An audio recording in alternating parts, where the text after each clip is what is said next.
Hello everyone, সবাইকে happy পুজো। যদিও আজকে অষ্টমী, আর অষ্টমীর দিন হিসেবে আজকে আমি বাড়িতেই থাকবো। কেন বাড়িতে থাকবো তোমাদেরকে বলি চলো।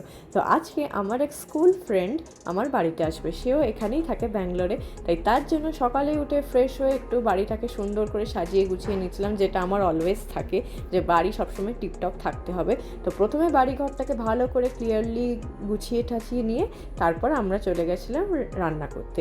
তো ফার্স্ট এখানে আমি যখন একটু ক্লিন করছিলাম সব কিছু, সৌম্যাল এখানে পনিরটাকে ভালো করে পিস পিস করে কেটে নিচ্ছিল, বিকজ ও কাটিংয়ে খুব ভালো। দিয়ে তারপর আমি এখানে সবজিগুলো বসে বসে কেটে নিচ্ছিলাম, কারণ অনেকগুলো পদ রান্না করার ছিল, তাই জন্য ভেবেছিলাম একবারে কেটে করে নেওয়া। আর পেঁয়াজ কাটা মানে তো নাকের চোখের জলে তো এক হবে, কি আর করা যাবে। তো সেই মতো সব সবজি কেটে নিয়ে একটার পর একটা রান্না করে নিচ্ছিলাম আমরা দুজনে। এখানে প্রথমে সোমবার একটু আইস টি বানিয়ে নিচ্ছিল, তারপর আমি এখানে চিকেন চাপের সমস্ত রেসিপি নিয়ে বানিয়ে নিচ্ছিলাম। দেন ওখানে পনিরও বানিয়ে নিয়েছিলাম। মানে ওরা বলেই ছিল যে ওদের আসতে একটু লেট হবে, তাই অ্যাজ আ ডিনার হিসেবে আমি এগুলো টাইম নিয়ে ধীরে সুস্থে একটু বানিয়ে নিচ্ছিলাম।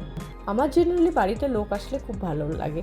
তো আমরা দুজনেই ভীষণ লোক ভালোবাসি, তাই আমাদের খুব মজা হয় যখন কেউ আসে। তো তার জন্য মন ভরে ভালোবাসা দিয়ে আমি সব কিছু রান্না করতে ভালোবাসি। আর এই যে এখানে আমার বন্ধু হাজির সে এসেছিলো রাত 10টার সময়, এত ভিড়ের মধ্যে ট্রাফিক পেয়ে। তো এইভাবেই কাটলো আমাদের অষ্টমী। তোমরা অবশ্যই ভালো করে পুজো কাটাও। দেখা হবে আবার পরের ভিডিওয়ে। টাটা বাই, হ্যাপি পুজো।